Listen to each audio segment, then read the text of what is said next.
बिहार के लिए और बिहार की जनता के लिए बहुत ज़्यादा शोचनीय है और दुर्भाग्यपूर्ण है। इन सब चीज़ों से भी नीतीश कुमार भी बड़ा खामोश नज़र आ रहे हैं, इन सब सवालों से बहुत दूर भागते हुए नज़र आ रहे हैं। नीतीश कुमार भी जवाब इसलिए अब इसका जवाब ही क्यों देंगे?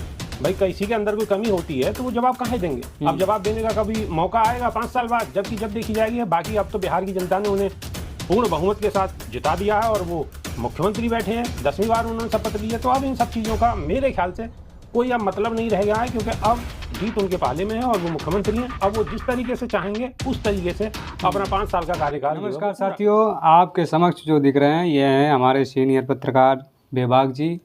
बेबाक जी, दुबई में एयर शो हुआ। नमस्कार। दुबई में एयर शो हुआ और अपना जो तेजस विमान है क्रैश हो गया बहुत बुरी तरीके से। इस पर आपके क्या विचार हैं? देखिए, ये देश के लिए बहुत बड़ी हानि है और उसमें दुर्भाग्यवश सबसे बुरी बात यह है कि एक हमारा पायलट शहीद हो गया और इसकी जांच होनी चाहिए। और ये भारत देश के लिए और हमारी आर्मी के लिए एक बहुत बड़ी क्षति है। राहुल गांधी जी ने पहले ही ट्वीट करके आशंका जताई थी, क्योंकि उस तेजस विमान में फ्यूल लीक का उसमें खामियां आई थी और सरकार इस पर ध्यान नहीं दिया। नहीं, देखिए, राहुल गांधी ने सवाल उठाया था या नहीं उठाया था ये बात अलग है। और रही बात, राहुल गांधी ने अगर सवाल भी उठाया होगा तो वो भी हमारी आर्मी के और हमारे देश की सुरक्षा के लिए जो इस्तेमाल होने वाले जहाज हैं उन पर अगर वो सवाल उठा रहे हैं तो ये देश हित में है, तो उस पर गौर करना चाहिए था, लेकिन गौर नहीं हुआ। तो अब उसकी जांच होनी चाहिए और निष्पक्ष जांच होनी चाहिए। और उसमें आखिर ऐसी क्या कमी रह गई, पायलट की कमी रह गई या कुछ और वजह रह गई, उसकी निष्पक्ष जांच होनी चाहिए और देश के सामने दूध का दूध और पानी का पानी आना चाहिए। अच्छा, अपने देश का पूर्व राष्ट्रपति जगदीप धनखड़ जी का एक वीडियो वायरल हो रहा है। एक सभा में संबोधित कर रहे थे, बोले चुप्पी तोड़ना बहुत आसान है, कुछ लोगों को कमियां खल रही है। देखिए, जगदीप धनखड़ के साथ क्या हुआ है ये पूरा देश जानता है और हर पार्टी के नेता भी जानते हैं क्या हुआ है। कुछ ना कुछ जो भी हुआ है वो बड़ा ही हुआ है और ये भी निश्चित है कि उनके साथ जो हुआ है वो अन्यायपूर्ण हुआ है, न्याय नहीं हुआ है। एक सम्मानित पद पर रहने वाले व्यक्ति को, यानी कि उपराष्ट्रपति का एक सम्मानित पद है, और सम्मानित पद पर बैठे हुए व्यक्ति को अगर इस तरीके से एकदम सरकार आउट कर देगी तो वो कहीं ना कहीं देश के लिए और पर्सनल उनके लिए एक बहुत बड़ी मतलब बेअदबी की बात है। तो अब जो वो सवाल उठा रहे हैं तो वो कहीं ना कहीं उनके दिल का जो दर्द है वो कहीं ना कहीं बाहर छलक रहा है। तो जगदीप धनखड़ जी का इतने दिनों से गायब रहना, अब अचानक से सोशल मीडिया पर इनका बयान वायरल होना, ये क्या दर्शाता है? नहीं तो वो करेंगे भी तो क्या कर सकते हैं, कुछ नहीं कर सकते। अब धीरे धीरे वक्त होगा और बातें बहुत सारी उनके मुखारबिंद से निकलेंगी, बहुत सारी चीजें बाहर आएंगी। आदमी के अगर अंदर दुख होता है, कहीं टीस होती है, तो वो टीस मौकों पर बाहर आती है। अब सरकार के खिलाफ इतना दम तो उनमें है नहीं कि वो सतपाल मलिक की तरह बिल्कुल खुलकर सामने मोर्चा ले लें। तो अपनी दबी जबान से ही सही, लेकिन कम से कम अपने दिल की बात को वो कह रहे हैं और जनता समझ रही है कि कहीं ना कहीं दर्द बहुत गहरा है। ये सब होने के बाद अब बिहार के चुनाव संपन्न हो गया। मुख्यमंत्री नीतीश कुमार जी बन चुके हैं। उपेंद्र कुशवाहा का एक लड़का है जो विदेश से पढ़ के आया, उसके बाद उसको डायरेक्टली मंत्री पद बना दिया गया, न विधायक न। देखिए पत्रकार महोदय, बात ऐसी है कि आप इनसे जो सत्ताधारी दल है, डबल इंजन और ट्रिपल इंजन, इनसे अगर आप बात करते हैं तो ये जब सवाल उठाते हैं तो ये कहते हैं कि जी कहीं ना कहीं जो है राजनीतिक लोगों को इन चीज़ों से बचना चाहिए, लेकिन ये अपने गिरेबान में झांक कर नहीं देखते। ये अपने गिरेबान में झांक कर देखें तो इनके यहाँ परिवारवाद किस चरम पर है उसका बिल्कुल भांडाफोड़ हो जाएगा। आप देखिए, बिल्कुल बिहार के अंदर अपने बेटे को किस तरीके से, ना वो विधायक है ना वो कुछ और किसी पद पर रहा, राजनीतिक पद पर, एक बाहर से आया, बस सिर्फ उसे इस चीज़ का लाभ मिला कि उसके पिता जो हैं वो बड़ी राजनीतिक पार्टी में बड़ा हस्तक्षेप करने के लिए, उनकी एक छोटी सी पार्टी है और वो उसके मजबूत कद्दावर नेता हैं, बस उन्होंने अपने हस्तक्षेप से अपने बेटे को मंत्रालय दिलवा दिया। इन सब चीज कहीं ना कहीं बिहार के लिए और बिहार की जनता के लिए बहुत ज़्यादा शोचनीय है और दुर्भाग्यपूर्ण है।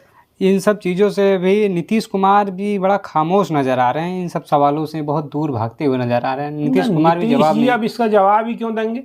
भाई किसी के अंदर कोई कमी होती है तो वो जवाब काहे देंगे। अब जवाब देने का कभी मौका आएगा 5 साल बाद, जबकि जब देखी जाएगी। बाकी अब तो बिहार की जनता ने उन्हें पूर्ण बहुमत के साथ जिता दिया है और वो मुख्यमंत्री बैठे हैं, 10वीं बार उन्होंने शपथ ली है। तो अब इन सब चीज़ों का मेरे ख्याल से कोई अब मतलब नहीं रह गया है, क्योंकि अब जीत उनके पाले में है और वो मुख्यमंत्री हैं। अब वो जिस तरीके से चाहेंगे उस तरीके से अपना 5 साल का कार्यकाल जो है वो पूरा करेंगे। उपेंद्र कुशवाहा जी के लड़के से जब मीडिया सवाल पूछती है कि आपको मंत्री बनाया, क्यों बनाया, तो बोल रहे हैं कि आप पिताजी से जाके पूछिए। मतलब ये अजीब गजीब जो बयान है, ये बिहार में ही क्यों दिखते हैं? नहीं, ये बिहार में क्या, ये हर जगह दिखेंगे। आप देखने वाले होने चाहिए। आप देखोगे और सवाल उठाओगे तो आपको ये हर जगह मिलेंगे। कहाँ नहीं मिलेंगे आप बताओ। आप गुजरात में जाओ तो गुजरात में भी आपको मिलेंगे, आप उत्तर प्रदेश में आओ तो उत्तर प्रदेश में भी आपको मिलेंगे, ये हर प्रदेश में मिलेंगे।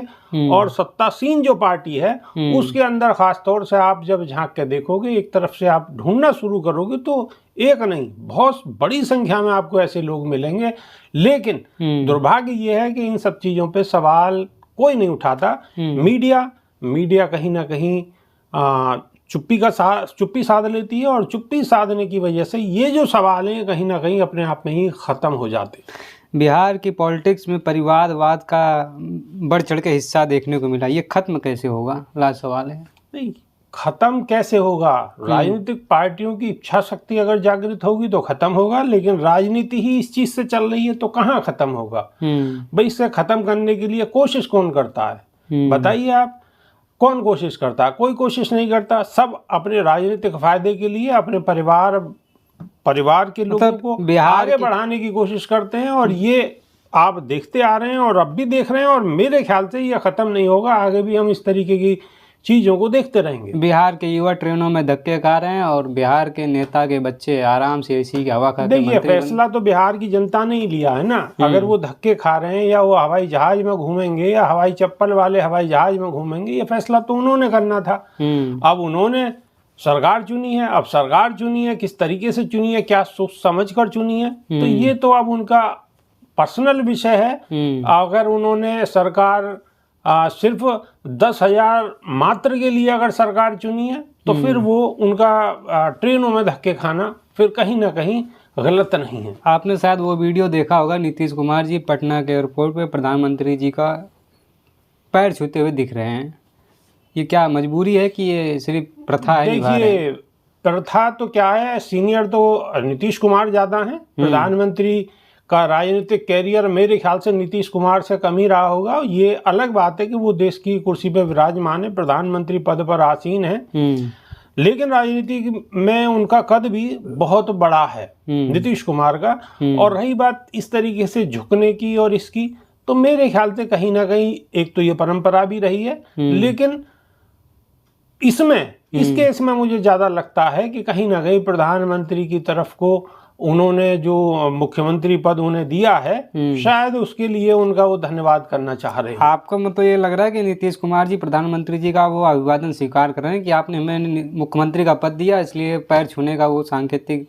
अब देखिए, ये अगर कायदे में अच्छी तरह से जवाब दे सकते हैं तो इसका नीतीश कुमार ही दे सकते हैं। हम तो सिर्फ कयास लगा सकते हैं, और कयास में जो दिख रहा है मेरे ख्याल से अगर नीतीश कुमार उनके पैर छूने की कोशिश कर रहे हैं तो ये कहीं ना कहीं थोड़ा सा असहज करने वाली स्थिति है। तो बिहार की राजनीति में नीतीश कुमार जी का स्वास्थ्य को लेकर काफ़ी चिंता का विषय बना रहता है, तो क्या लगता है 5 साल नीतीश कुमार जी अपना मुख्यमंत्री कार्यकाल? अरे मुख्यमंत्री हैं वो, सब चीज़ उनके हाथ में है और बिहार के मालिक हैं एक तरीके से। जनता ने उन्हें सबसे बड़ी कुर्सी पे बिठाया है। अब स्वास्थ्य की रही बात तो बड़े बड़े हॉस्पिटल हैं, बड़े बड़े डॉक्टर हैं जो वहाँ वो उनकी अपनी जाँच करवा सकते हैं और अपना अच्छी तरीके से स्वास्थ्य की जांच करवा सकते हैं और स्वस्थ रह सकते हैं। जो वहाँ के डिप्टी सीएम है बोल रहे हैं गुंडा माफियाओं को बिहार से मुक्त कर दिया जाएगा। अब ये भी एक बहुत बड़ा सवाल है। अब जब बिहार के अंदर पूरी नेता नगरी में ही बहुत बड़े बड़े माफिया हैं तो उन्हें कौन साफ करेगा? अब ये क्रिमिनल्स को साफ करने की बात करते हैं, लेकिन जो सत्ता पर आसीन है उन्हें साफ आखिरकार कौन करेगा? बहुत बहुत धन्यवाद जुड़ने के लिए। नमस्कार।